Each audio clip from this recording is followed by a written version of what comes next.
it's much easier to tap into how to be, fully in the moment, being around people who totally accept you. They're not lecturing you. They're not trying to tell you how you can fix your problems. It's just like, oh my God, that's the salve that everybody wants. If everyone had that, can you imagine, Steve, what could happen for people's feeling accepted to then, confront whatever issue they're dealing with? Hey everybody, Adele Wang here, and I'm so excited to be on a guest today for the World Gone Good podcast. Hey Steve. Hello, hello, hello. Hello, hello, hello is the word of the day, apparently. My name is Steve, and this is the place where we shine the light into the darkness to prove time and time again there is good out there, and lots of it. Welcome to World Gone Good. We are wrapping up a 3-episode arc right here focused on why so many of us feel stuck and how we can become unstuck. I figured it was a good way to start a good new year. Did I figure right? Wrong? Wrong-ish? Right-ish? I leave that up to you, my good listener, but this right here is the 3rd and final episode of our Unstuck journey.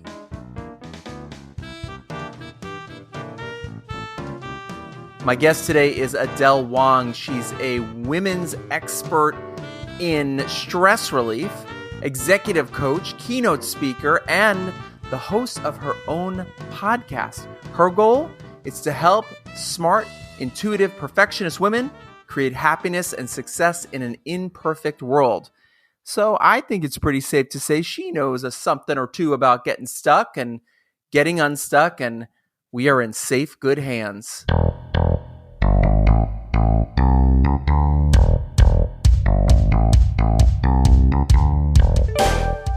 Here comes all things human creator and host Adele Wang with her good journey.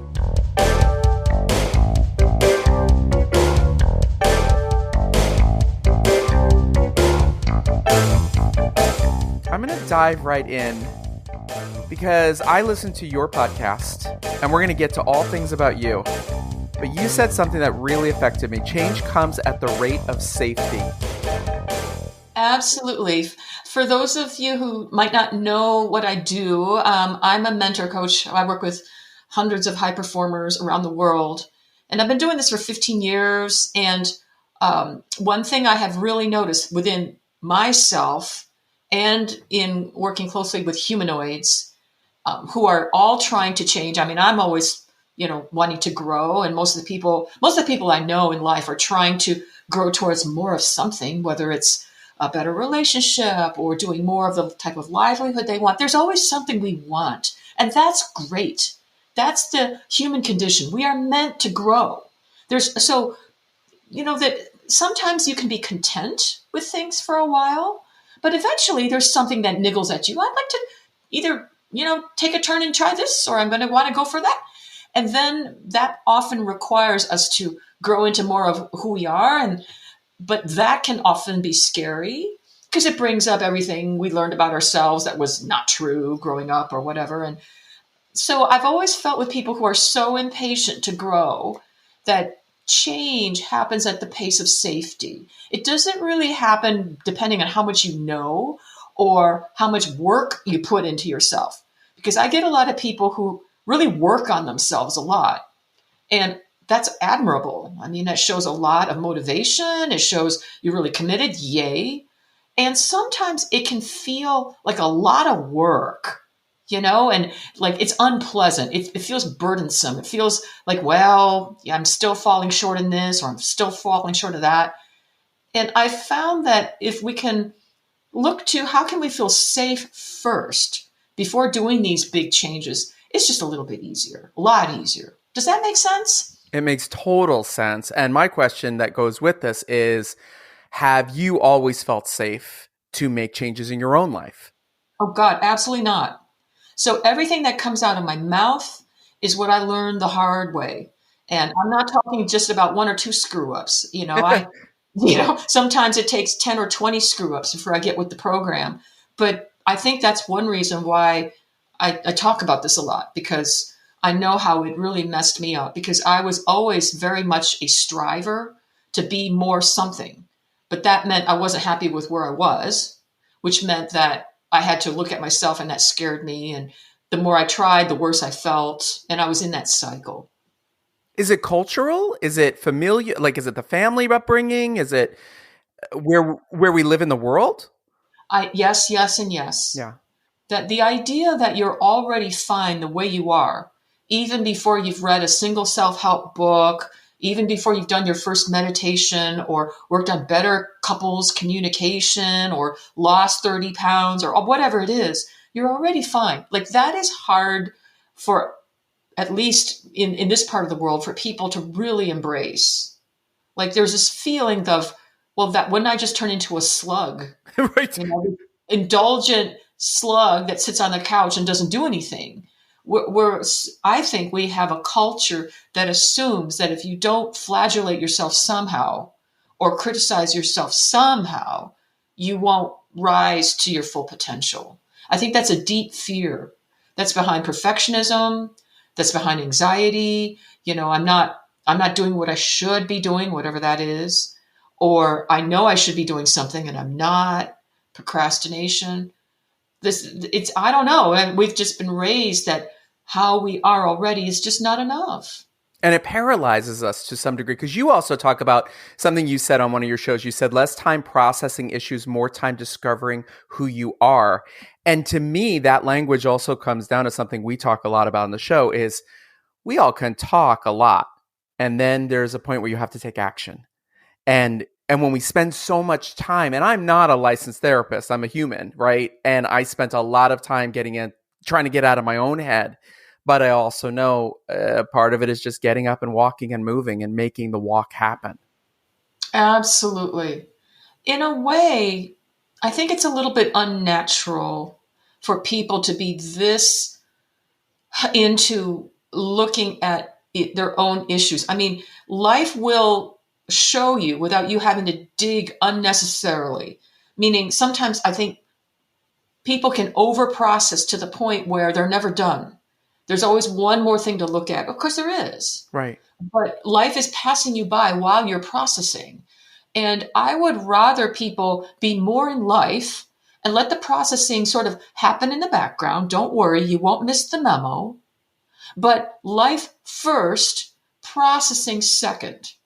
Because as you live your life, a lot of the processing will just be easier because you're just going to discover more things about yourself. But if processing takes over you doing anything, then it can become like a safety hangout. Like I'm going to work on my issues until I do something.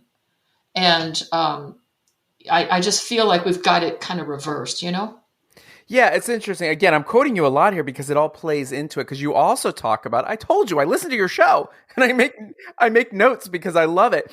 You said something recently. You said life was never meant to be a constant self-improvement project. And that ties into everything. And I really would like to know, where did that statement come from for you in your own life? Oh my gosh. Because earlier on, I was an addict of self-improvement. I really was. I was so zealous. And I thought I was getting somewhere by studying psychology out of books. Instead of actually finding out for myself or engaging with humanoids, I would read books. And I could give you brilliant lectures on attachment styles, which I think that's a very popular topic these days. Why am I the way I am? Oh, I have this, issue with my mom. I was very articulate. And I noticed early on that I didn't know how to connect with people. I only knew how to try to understand psychology, like more from a clinician, observer point of view. And that is one way to be in the world. Kind of like you're observing people. And I get a lot of people that are observing life. You're sort of watching, but they're not in it, if that makes sense. Because the experience of being in life feels different than just watching it go by. And so for the first 30 some years of my life, all I knew was how to observe. And I was constantly feeling like, okay, if I'm not feeling more connected with other humans, there must be something in me I need to fix. What is it? Is it my attachment style? Oh, look at these 10 points. The who's he, what's it's about how to work on your attachment style by yourself. And I realized I was driving myself crazy. The more self-help made me feel worse about myself, not better. I feel like if what you're doing doesn't start making you feel better, it's a very simple metric. Does studying all this stuff actually help you? It should be a pretty clear, you don't have to think too hard, yes or a no, or maybe it's a maybe. But people over intellectualize. They say, well, I'm working on this, I'm working on that. And my number one question is, and how does that feel? Like, is that enjoyable? Or does it feel like a flaw you've got to go mend before you can be allowed to join the human race? Yeah, it's a weird paralysis that we self-impose on ourselves, which I find so interesting of overthinking at times. Yet we overthink our thinking. We overthink our feelings. A lot of my clients, because I work with high performers everywhere around the world, when they first come in, they intellectualize their feelings, meaning they think by talking about their feelings, they're feeling them. They don't know the difference between talking about a feeling and actually feeling the feeling. They kind of look at me like, what do you mean? And I said, it's all in the energy. It's where are you in the body? That's why I love podcasts, because there's no visual element to distract. That anyone out there listening, they're tuning into your voice, Steve. They're tuning into my voice and they're feeling something. They don't know why, but there's a feeling of whatever's going on here, I like this. And it may not make any sense. You and I could be talking Greek right now, or some other obscure language that no one's ever even, Martians could come down from the earth. But if we're talking at this level, people will feel something. And they're going to get out of their head and go, I don't know what this is, but I kind of like it. I'm like, trust that. You can put away all of the self-improvement stuff, which in my book was not really a natural thing to start. Because once upon a time, this is Adele's little narrative, if you're interested in it, Steve. Do you want me to tell you Yes, my please. little narrative? Okay, once upon a time, tens of thousands of years ago, when people still roamed the planet, we were originally wired to live in small groups, small bands, communities of people. There wasn't anything called a psychiatrist or a therapist around. That was like an alien concept. Nobody wrote self-help books analyzing the mind. What happened, though, was that people would share stories amongst each other. You'd sit around a campfire after a meal. There'd be a sense of community. And the elders would tell stories. And that is how people gleaned wisdom. No one sat around and said, this is your attachment style. It was more like, let me tell you about the story of the white crescent moon bear who lived at the top of the mountain. And this woman who desperately wanted to help her husband climb the mountain. I mean, these myths are universal around the planet. They've been collected. They're archetypal. But through the sharing of stories or the sharing what happened on the hunt today with chasing the bison or whatever, people were in contact with each other and they were in life learning about themselves while they're living instead of separated somewhere, reading a book or in their head about themselves. And we were wired to be more supported in community. So when you asked, why are people, this way? It's partly the way we're living. We don't have community. When was the last time people talked to their neighbors? Or if you're feeling crappy, do you have someone in your life that feels like an elder? Not a paid therapist that studied psychology, as much as someone who knows you, knows your history, and isn't trying to fix you, and just sharing what has helped for them so that you can learn. And I might try this, not teaching you in that classical educational way, but more, well, this is what's worked with me. You might try this. That's a more organic way of growth. And that's why I feel like when wisdom is conveyed in that model, it feels safer. You can sip and choose what you like instead of someone, trying to get inside your head and analyze your problems, which feels kind of, people are different. That doesn't work for everyone. But a more organic way of growth always comes from feeling accepted in community first, that I am not I'm not a total loser on planet Earth. I'm just figuring some things out. And it goes back to your stories you were just saying, because when they told stories, I'm a storyteller, I'm a writer. When you tell stories, it's how that makes the person feel. And it's the reactionary instinctual feeling you have. I feel good. I feel safe. I feel angry. I feel love. And you can't always intellectually say why that made you feel that way. It just did. It just did. Who cares why? Right, right. That's a big letting go. That's a big letting go to say who cares why, because you have to be brave enough to say, I'm okay with not knowing why that is. Oh, that's a huge leap for people who have been on the self-discovery path for a while. If it's been an intellectual journey, the mind is going, okay, so is this like attachment theory? Or is this like the Enneagram? Like that they're going to try to make sense of an experience in their head first because they want to understand it. And I'm like, let's set that stuff aside just for a moment and can you just feel it in your body that you don't need to know why in order to feel better. You really don't. You really don't have to understand your problems first to feel better. It's much easier to tap into how to be, fully in the moment, being around people who totally accept you. They're not lecturing you. They're not trying to tell you how you can fix your problems. It's just like, oh my God, that's the salve that everybody wants. If everyone had that, can you imagine, Steve, what could happen for people's feeling accepted to then, confront whatever issue they're dealing with?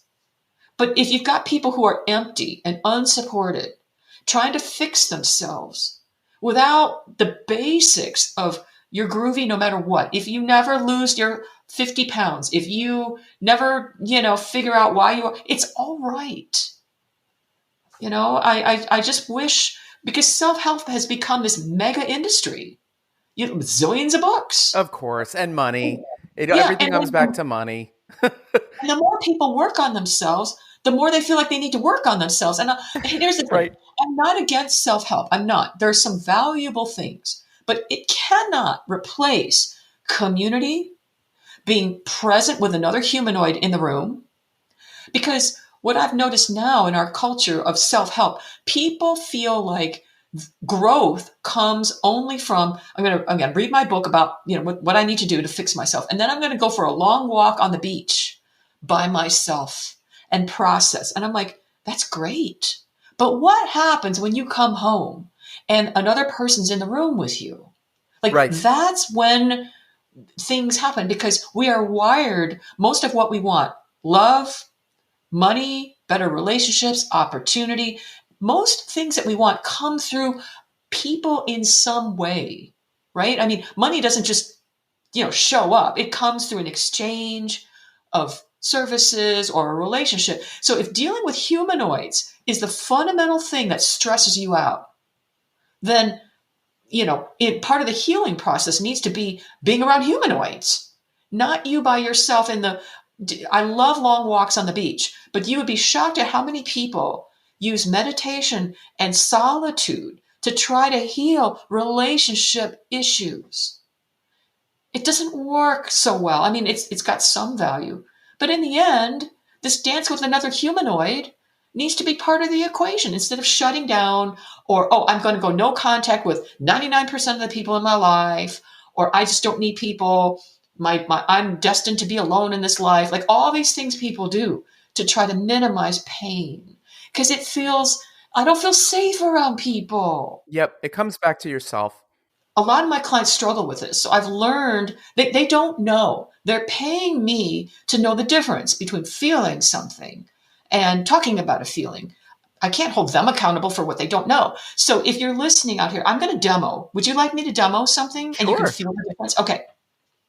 So I'm going to talk about the same thing two ways. And you as a listener, it's a good thing that this is audio only. You can feel something in your body. And then maybe your listeners will get a sense of what it means to talk about a feeling and not feel anything. So this would be the first way. So I'm going to step into an energy. Yeah, Adele, I have been struggling with relationships a long time. And I know a lot of this stems from my mom because, my parents divorced when I was 7. And after that, my mom was a single parent. And I always knew that she struggled a lot with her own self-doubt. She was a perfectionist. She had a narcissist father. And I totally get that most of her life was trying to get the attention of her parents. And so she couldn't be fully present with me. And I totally get that. That my mom wasn't able to give me what I needed. And, I have spent a lot of therapy and in myself in trying to learn to parent myself because I know I can't change my mom, but I still know that every time I go home, I can see that these same patterns that happen over and over every Thanksgiving or Christmas when my grandparents are around. And I can see my mom falling into those same patterns. And I know what she's thinking. She's feeling like she's not good enough. And all it takes is a criticism from my grandmother. And my mom just shuts down and it makes me so upset. And I want to do something and I can't. Okay. So just notice what that felt like. That's a typical thing that someone might say. Okay. This is the second way. Let me drop into it. Adele, I have struggled my whole life to get the kind of quality relationships I want. And at this point, I feel really disappointed because I feel like, I don't know, there's something about me, like I have trouble showing up. I mean, I know it's, from a mom that wasn't really there for me. And I know I do tend to try to parent everyone I'm around, but I don't know how to stop it. I just know that I feel very lonely. Like I feel like I'm lonely in a crowd. I feel like I'm the person that everyone else comes to and tells me all their problems. And I want to be there for them. I try to support them. But when I need help, they are never there for me. I don't know if this is something that I'm doing. Is it something that I need to address in this relationship? But I'm so tired of being everyone's therapist, even my own mom. She calls me up and I know I'm in for a drama dump of 20 minutes on the phone where she's complaining about this and I can feel inside, I just want to scream. I feel like the first 30 some years of my life were spent propping everyone else up but me. And I'm just done.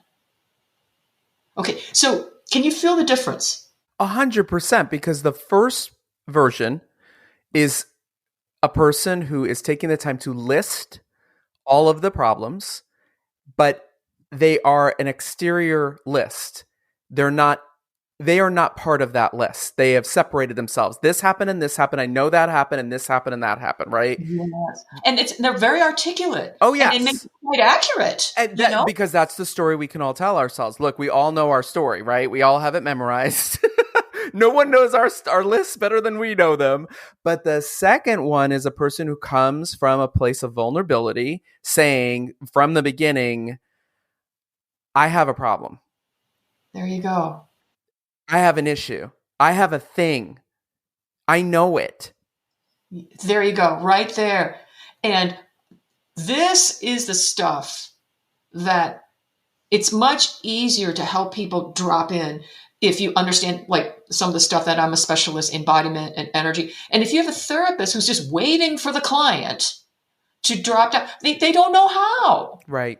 Right. And so a good therapist would have been able to, not that, I mean, I'm not a therapist, but I know this problem because I have clients that are therapists and they feel bad, and I'm like, what if you changed your craft more into an energetic model instead of an intellectual one? And they're like, what? I'm like, just get in here. And there's some things that can just simplify so you can feel somebody.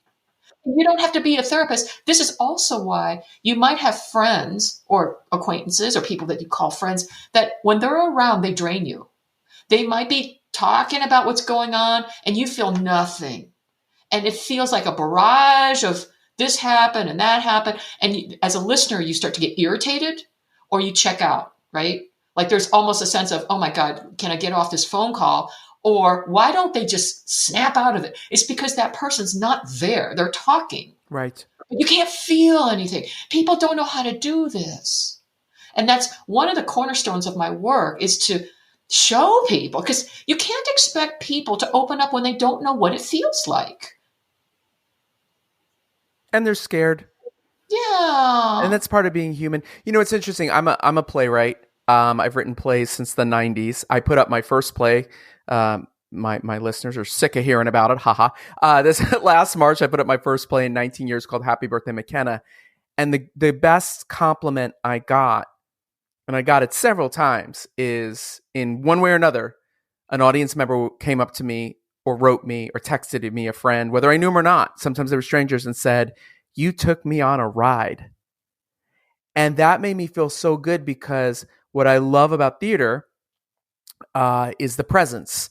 Is we're going to turn our phones off. There's a big announcement right at the beginning of the show. Turn your damn phone off. You're going to be present for 70 minutes. We're going to take you on a ride. The fact that you use the word ride makes me so happy, because you got on board. You allowed yourself to be part of the experience. We had a very interesting thing happen, which is one of the nights there was an accident. Literally 5 seconds before the show was supposed to start, all the power in the building went off. We only had what's called the work lights. I was able to turn those on. I came out to a full audience and said, "Listen, the power, I don't know when it's coming back on. You know, DWP, whoever was out there, Southern California Edison, I don't know who was out there. They're out there working on it. Here's the deal. I can send you home right now and refund everybody. I can give you tickets to another night, or we can do the show right now, except I can't turn these lights off, and the lights are you're going to be able to see the cast, but the cast is going to be able to see you, right? Because we bring the lights down on the audience. I can't do that tonight." It was they gave them a standing ovation, which I loved. It was one of the most powerful nights because we were all in it together. We couldn't do any of the sound cues. Oh my gosh, that's beautiful. This is what people are yearning for. Connection. This is the hunger. Connection, hunger. And it's, I think, because we're all so empty of it in our daily lives, then that's one reason why people go to theater, or the movies. It's Sure. like a place to sort of vicariously experience something. And I think live theater is much better than a movie. But it's like, okay, in this 70 minutes, I can just be me and lose myself and feel something, because I'm supposed to feel something, because that's the whole point of theater. And then go back to my regular life when I feel like I've got to sort of amp down my emotional amped. Life can be theater. You know, theater should be more like life, but instead we go to theater to feel life. But it's interesting. Yeah. Now, on this note, you talk about being a container. And that's, I want you to talk to my audience about what that means. It's so funny. I know exactly where I was when you said it. I walk to the gym now. I stopped driving the car. It's a 1.3 mile walk. And I'm like, it's a good, warm up. It's a good cool down. I'll just walk it. A really interesting thing happens to me. I'll admit it. Every time I start walking, the first block is the hardest block, because I keep thinking to myself, let's just go get the car. I'll get there faster. If I just go get the car, I just get the car. And then I tell myself, shut up. Listen to whoever's in your ear right now. And you were in my ear, and you started talking about being a container. Mm-hmm. Yeah. And this has to do with energy and connection, that when you are talking to someone, first of all, you have to have a better sense of your own energy, which our culture is horrible at. And this is why we have people empathically, energetically bleeding into other people and getting lost in the sauce of other people's pain and then shutting down because it's too much. A container is a way to hold energy, holding your own. And then when you are talking to someone else, there's a container of the relationship. What happens right now is, if you've got people who aren't aware of their own energy, like they've never worked with an energy person like me, or somebody who can speak this new language that we're talking about, it can feel a little bit like if you've got two people throwing a ball back and forth, like tossing a baseball back and forth. The way it should work is that one person throws a ball and is caught by the other. Then the other person catches that ball of energy or whatever was said and tosses it back, that there's a back and forth. That's the container, that there is something that's holding this game of catch together. Because instead of one person throwing the ball and it flies over the shoulder of the other person and goes off into infinity somewhere where it just keeps going and going and going and like it's never caught. And then the other person waits for the person to stop talking and throws another ball over. And that flies over the first person's shoulder, goes off into infinity, like it's never caught. And that's when people don't feel heard, even when they're talking at each other. Because it's more like sometimes reflective listening is just kind of a gimmick. I'm just going to repeat what you said, but I didn't really catch you. People can feel it. It's a feeling of this energy that I send you doesn't just go blasting around the planet. You caught it and you digest it and you send it back to me. It's an energetic dance instead of a blast, if that makes sense. Because people can only be on blast for a while and then they're exhausted. I've run all my energy. You didn't hear a word I said and they shut down. So this is a container. It's like having a skin around your energy and the person you're with so that you always know where your energy is and you're not bleeding into the other person. It's not like meshing. It's more like two water balloons, maybe snuggled up next to each other. Right now, what happens with sensitive people, it's like porcupines. They poke each other's water balloon and it just deflates and the water runs everywhere. And then it feels like you're in my stuff. Or, oh, I feel you and you feel me and it's just gross. We always need to have our own energy field. This is the stuff that empaths really struggle with, being drained by other people. If you don't have your own energy bubble, it's very difficult to set boundaries. And this is when people go into their heads and they try to memorize scripts. That's helpful. But if your own energy can't hold your own energy, people won't hear a word you say. Even if you say the perfect script you won't feel it. People will respond to your energy more than your words. So, this is a more complex thing that I can articulate, but people can feel it. And all I care about is what people feel, just much faster than a billion words, The podcast is called All Things Human. Tell everybody about it. Yeah, I'd love to have more listeners. And this is an amazing podcast. I've enjoyed listening to some of your previous episodes. World Gone Good. No, never mind me. You. Plug you. Yeah. Well, now this is good because we spread the word on good podcasts. Right. Things worth listening to. Let me ask you about the podcast for a quick thing here. Did you just dive in? Or did you make a plan? Was it like, I'm going to start a podcast? Or were you like, yeah, you know what? I think I'll record and see what happens. Yeah, the great question. Well, the long story is once upon a time, 10 years ago, I put some stuff out and I never told anybody about it. It was on SoundCloud. I forgot about it for 8 years. And then one day I logged on. I'm like, oh my God, like people are listening to this stuff. Then I said, all right, maybe I'll do something with this. And then, formally let people know. But originally this podcast, it was first a hobby. Then it became something that I was recording mostly for my clients. So for my private clients, I felt like just more efficient. Just let me blurt this stuff out and you can listen to it at your own leisure, So it was for them. And then I realized, well, I'm just going to open it up. It's useful to other people. And my private clients often use it, but they're sending it out to their friends. And I'm like, okay, it's just an open resource for people who want me in their ear to talk about things that it's kind of rumbling under the surface, but no one's been able to find a way to discuss it. So that's kind of the stuff I like to talk about. The final two questions on our show are always the same. Can go back to anything we've talked about, anything you want to share. First question is this: who inspires you? Who inspires me? There's some people that helped me when I'm almost unalive myself. Earlier on, we didn't have time to go into my horrible story of depression and crashing from intellectualized stuff, but they're not famous. One is no longer on the planet, but they really were my elders. And they were the ones that helped me see my blind spot. Because it's kind of like if you only know vitamin C and you're overdosing on vitamin C and more vitamin C, self-help, improvement. But what I really needed to have a more soulful life is vitamin A. No amount of C you can't substitute these things. And I had no idea. that I had a huge blind spot in me. Vitamin A is the nourishment I needed that I couldn't articulate because my mind was trying to analyze myself. So some of the stuff I've discussed today touch on what helped me. Vitamin A of, like you don't have to figure out yourself to feel happier. You just, start to feel a little bit more. So, I'm thinking of a couple people.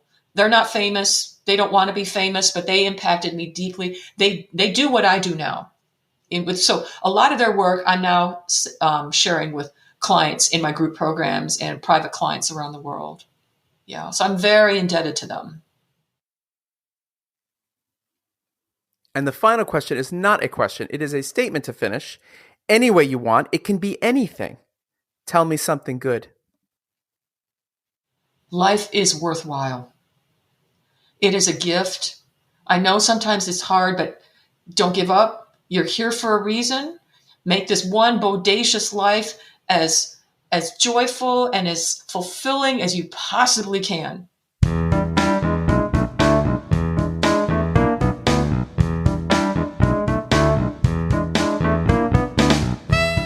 Thank you, Adele, for sharing your good. And to you, my good listener, I hope these 3 episodes have given you some insight into getting past that stucky feeling. Next time on World Gone Good. I belong to the Black Ski Club in DC. So there are all these organizations that's out there where you have Black people who are skiing and who are snowboarding. So that was one of the things that I talked about in my essay. We've got to get past this old narrative because we are out there and we are actively participating and doing it. My good friend Victoria Gaither skis back onto our show to help us tear down the stereotypes and redefine the narrative. She is an award-winning journalist living her best life, well, part of the year at least, up in Killington, Vermont. Vic joins us to talk about the ski community, specifically how being a person of color herself, combining up with her ability to uplift others through her favorite sport and her written word all meshed together into one really cool, really great, good time. I can't wait for you to hear it. Until then, be good.